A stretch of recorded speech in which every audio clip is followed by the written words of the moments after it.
बदलापूरच्या घटनेचा जेवढा निषेध करावा तेवढा कमीच आहे. बलात्काराला फाशीशिवाय दुसरी कुठलीच शिक्षा मिळता कामा नये ही भावना समाजाच्या प्रत्येक व्यक्तीची आहे. पण ह्याच बदलापूरच्या घटनेचं नीच राजकारण हे महाविकास आघाडीचे नेते मंडळी करताना दिसत आहेत. 24ला काहीतरी बंदची हाक दिली आहे. तर मला महाविकास आघाडीच्या नेते मंडळींना विचारायचं आहे, उरणमध्ये जेव्हा कुमारी यशश्री हिचे जेव्हा बलात्कार करून हिची हत्या करण्यात आली, जी आंबेडकर समाजाची आमची एक मुलगी होती, तेव्हा मग बंदची हाक का दिली नाही? पाटणमध्ये पूजा पवार नावाची आमची एक भगिनी होती, तिची पण अशाच पद्धतीने ती बलात्काराच्या बळी गेली. मग तेव्हा बंदची हाक का दिली नाही? दिशा साल्यान नावाच्या एका तरुणीचा अशाच सामूहिक बलात्कार झाला.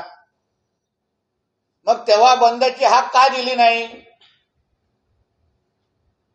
मग माझ्यावर ज्या कालपासून जे टीका करणारे काही महाविकास आघाडीने उभाटाचे काही लोक नेते मंडळी, की हा अकबर असता, अली असता तर नितेश राणेंनी बोंबलला असता, तर हो बोंबललो असतो आणि मी तेवढीच कडक भूमिका काल बदलापूरच्या भूमिकेबद्दल घटनेबद्दल पण घेतलेली आहे. पण जेव्हा कुमारी यशस्वीच्या टायमाला महाविकास आघाडीवाले बोलत नाहीत, कुठलाही मुस्लिम धर्मीय मुलाचं अगर नाव आलं बलात्कारी आरोपी म्हणून, तेव्हा हे लोकांचा थोबाड उघडण्याची हिंमत होत नाही. कारण का हे लोकांना आपलं घाणेरड्या वोट बँकचं पॉलिटिक्स करायचं असतं. ज्या आमच्या चित्राताई यशस्वीसाठी गेल्या, त्याच काल बदलापूर घटनेसाठी पण तिथे जाऊन त्यांनी विरोध दर्शवला आहे. तुमच्यासारखा घाणेरडा राजकारण आम्हाला करायला जमत नाही आणि येणार पण नाही. म्हणून तुम्हाला 24 तारखेला बंदची हाक द्यायची असेल तर हिम्मत असेल तर जाहीर करा. मी उद्धव ठाकरेंना सांगेन, संजय राजाराम राऊतला सांगेन, नाना पटोलेजींना सांगेन, सुप्रियाताईंना सांगेन, हिम्मत असेल तर आमच्या आंबेडकरी समाजाची यशस्वीच्या नावाने पण बंदची हाक द्या, पूजा पवारच्या नावाने पण बंदची हाक द्या, दिशा सालियांच्या नावाने पण बंदची हाक द्या. तरच समाजामध्ये संदेश जाईल की तुम्ही घाणेरडं राजकारण करत नाही आहात आणि बलात्काराची शिक्षा एकच आहे, फाशी. आणि जो पण आरोपी असेल, ज्या पण धर्माचा असेल, त्याला तीच शिक्षा भेटली पाहिजे. जी आज आमची भूमिका आहे तीच महाविकास आघाडी आणि इंडिया अलायन्सची पण तीच भूमिका आहे, हे त्या निमित्ताने स्पष्ट होईल. म्हणून तुमची हिंमत असेल तर जाहीर करा. आज सकाळी मोठं तंत्र मंत्र करणारे मुख्यमंत्री म्हणून संजय राजाराम राऊतनी मुख्यमंत्र्यांवर आरोप केला. सर्वात मोठा लिंबू आणि बुवा बाजी करणारा, काळा जादू करणारा हा मातोश्रीच्या 3ऱ्या माळ्यावर बसलेला आहे. कर्जतच्या ह्याच्या फार्म हाऊसवर किती नरबळी दिलेले आहेत. हे कधी कर्जतचं फार्म हाऊसचा जमीन खोदलं तर सगळी माहिती बाहेर येईल. उद्धव ठाकरे मुख्यमंत्री व्हावेत म्हणून किती बुवाकडे बाजीला जाऊन, किती कोणाकडे बेंगली बाबांकडे जाऊन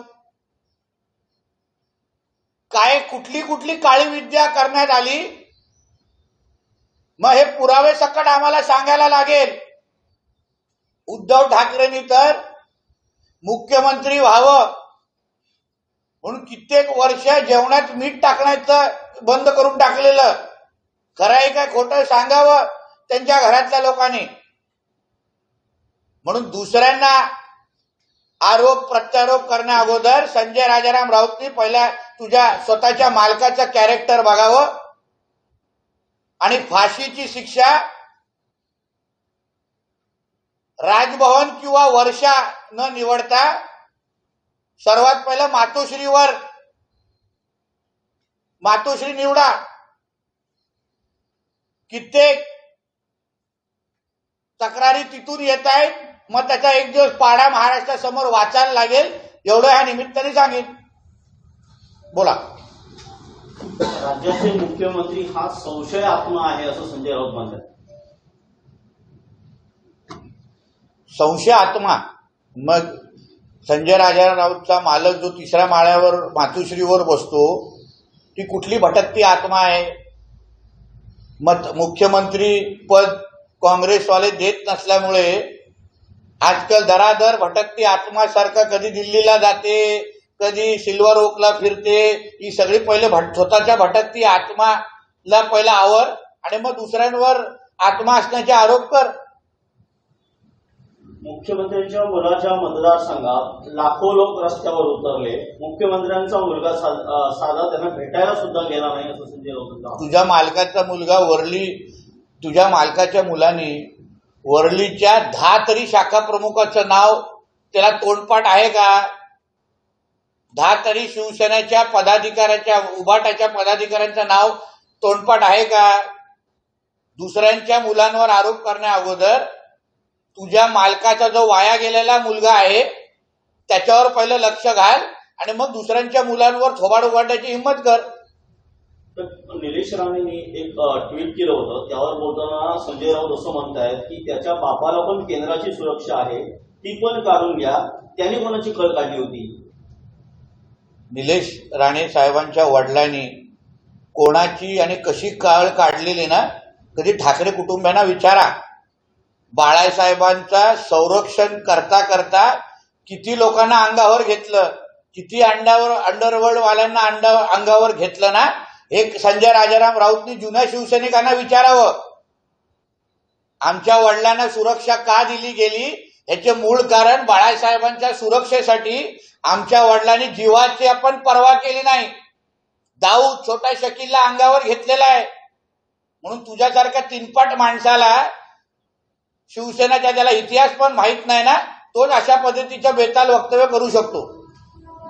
ते यावर असंही म्हणतात की शरद पवार यांच्यासारख्या नेत्यांवर हे असं बोलतात आणि देवेंद्र फडणवीस जे गृहमंत्री आहेत ते तोंड शिवून गप्प बसले आहेत. आता तुझ्यासारख्या न लायकी असलेला माणूस अगर आदरणीय मोदी साहेबांवर बोलू शकतो, आदरणीय अमित शाह साहेबांवर बोलू शकतो, तर मग तू दुसऱ्यांना नियम कायदे शिकू नकोस.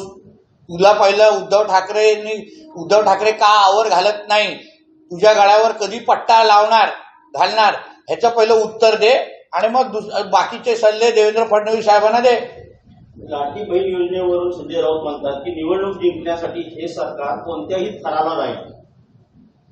ह्याना काय झालंय, राज्यातल्या माता भगिनींना आम्ही प्रामाणिक पद्धतीने मदत करतोय, आर्थिक सक्षम करतोय, हे ह्याला कोणा बघवत नाहीये. ह्याला कोणा मिरच्या लागलेल्या आहेत. कारण का राज्यातल्या माता भगिनींच्या तोंडावर आता फक्त एकनाथ शिंदे साहेब, आदरणीय देवेंद्र फडणवीस साहेब आणि अजितदादा आणि आमच्या मंत्रिमंडळाचंच नाव येत आहे. आणि म्हणून हे त्यांची रात्रीची झोप उडालेली आहे. स्वतःचं सरकार असताना ह्यांनी लाडकी डॉक्टर योजना राबवली, म्हणूनच आता तोंड लपून फिरण्याची वेळ आलेली आहे. लाडका शेतकरी यावरून बोलताना संजय राऊत म्हणतात की यापूर्वी शेतकरी माझा लाडका नव्हता का, यांनी लाडका गद्दार, लाडका बेईमान अशा योजना आणल्या पाहिजे. हो, म्हणून तर तुझ्या मालकाने माझी लाडकी दिशा, माझी लाडकी डॉक्टर पाटकर अशा काही योजना सुरू केल्या तर तुम्हालाही योग्य पद्धतीने न्याय देता येईल. म्हणून लाडकीत लावायची असेल तर पहिला हे लाडकी दिशा आणि लाडकी डॉक्टर पाटकर ही पहिली योजना तुम्ही लोक सुरू करा, मग बाकीच्या लोकांना नावं देत बसा. बदलापूरच्या कालच्या घटनेवरून काल संजय राऊत बोलताना असं म्हणाले की फडणवीस आल्यापासून महाराष्ट्राची बदनामी झाली आहे, फडणवीसांनी महाराष्ट्राची वाट लावली. हो, आणि उद्धव ठाकरे जेव्हापासून शिवसेनामध्ये आलेला आहे, उद्धव ठाकरेचे पायगुण एवढं महाराष्ट्रासाठी वाईट आहे. म्हणून मी वारंवार सांगतो, उद्धव ठाकरे हा महाराष्ट्राला लागलेला एक करोना आहे. जोपर्यंत ही कीड आपण साफ करत नाही, जोपर्यंत हे व्हायरस साफ करत नाही, तोपर्यंत महाराष्ट्र आपलं आरोग्यदायी होणार नाही. आणि तेच काम आमचं महायुतीचं सरकार आता ह्या ऑक्टोबरला करणार आहे.